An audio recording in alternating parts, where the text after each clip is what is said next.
ఒకవైపు రేవంత్ రెడ్డి ఏమంటున్నారంటే మా ప్రభుత్వం పేదల కోసమే ఉంది, వాళ్ళ ముఖాలలో చిరునవ్వు తీసుకొస్తాము అని చెప్పేసి రేవంత్ రెడ్డి చెప్పడం జరుగుతుంది. మాకు ఇదిగో నవ్వు చూడు, ఎంత మంది ప్రజలు నవ్వుతున్నారో చూడు, ఎంత నవ్వో. రోడ్డు మీద పడి పిచ్చు కుక్కల్లా తిరుగుతున్నామమ్మ. ఇక్కడ తిండి లేదు, తిప్పలు లేవు. చిన్న పిల్లలు ఇంట్లోంచి లాక్కొచ్చి మరీ కొలగొట్టాడు.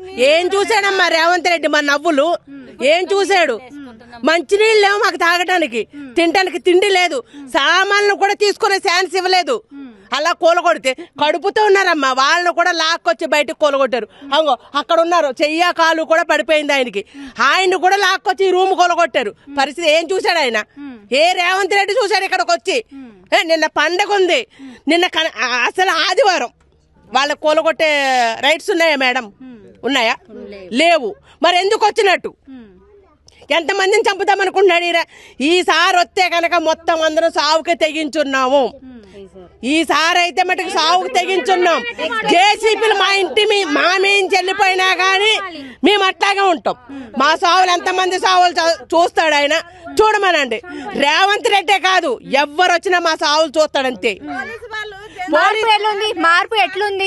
ఏం మార్పు? ఇంద్రమ్మ మార్పు అన్నాడు, ఇంద్ర భవనాలు చేస్తున్నాడు. ఉన్న గుడిసెలు కూడా పీకేసి ప్రజలందరినీ రోడ్డు మీదకి తీసుకొచ్చాడు. ఏం చేశాడమ్మా ఆయన? ఏం చేస్తున్నాడు రేవంత్ రెడ్డి? కేసీఆర్ పేదలని పీడించిండు, నాశనం చేసిండు. అందుకోసమే నేను ఆయన ఉన్నప్పుడే మాకు బాగుంది. ఆయన ఉన్నప్పుడే ఏమీ ముట్టుకో, గుడిసెలతో ఉన్నాం అప్పుడు మేము. అప్పుడు గుడిసెలతో ఉన్నాం. అమ్మ ఏదైనా కాపాడుకుని కొనుక్కోండి అమ్మా, ఏదో ఒక రూమ్ వేసుకుని ఉండండి, పాములు ఉన్నాయి ఇవి ఉన్నాయి అని చెప్పేసి ఆయన మాకు సపోర్ట్ ఇచ్చాడు తప్ప గాని ఇలా ఇల్లు కూలిసి ఇలా చేసి మొత్తం ప్రజలందరినీ లాక్కొచ్చి రోడ్డు మీద పెట్టలేదు మమ్మల్ని. ఈ రోజు ఈయన వచ్చి మమ్మల్ని రోడ్డు మీద పెట్టాడు. మా పరిస్థితి ఏంటి ఇప్పుడు? మేము ఎక్కడికి పోవాలి? మాకు మంచినీళ్ళు లేవు, కరెంట్ లేదు, ఏదీ లేదు. మాకెవరు దిక్కు ఇక్కడ? అది మాకు కావాలంతే. ఇప్పుడు రేవంత్ రెడ్డి వస్తాడా? ఉన్న పోలీస్ అధికారులు వస్తారా?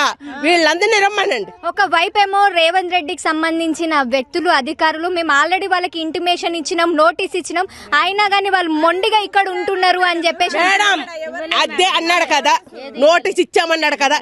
ఇప్పుడు వచ్చి పలానా మనిషికి బస్తీలో నోటీస్ ఇచ్చాడని చెప్పమనండి, మేమే బయటకు వస్తాం. ఇప్పుడు మేము బయటకు వెళ్తాం, రమ్మనండి. ఎవడికిచ్చాడు? అసలు ఆదివారం పూట కోలగొట్టమని ఎవరు చెప్పాడు మేడం? పండగ ఉంది, బతుకమ్మ పండగ ఉంది, పెద్ద రమాస్ ఉంది. ఆడవాళ్ళందరూ పండగ చేసుకుందామని చాలా ఆనందంగా ఉన్నారు. పెద్దలుగా పెట్టుకునే వాళ్ళు ఉన్నారు. వాళ్ళందరినీ తీసుకొచ్చి ఆదివారం రోడ్డు మీద పెట్టారు. నువ్వేం ముఖ్యమంత్రి అసలు? నువ్వేం చేసావని కరకారం? కోటీశ్వరం రాళ్ళు చేస్తా అంటున్నాడు. మహిళలు కోటేశ్వరం చేస్తాడా? బొందలో పడుకోబెడతాడా? ఆయన కోటేశ్వరుడు చేయడు, బొందలో పడుకోబెడతాడు. మాకేం కోటేశ్వరం చేయడమ్మా, బొందలో పడుకోబెట్టేటట్టున్నాడు ఇక్కడ.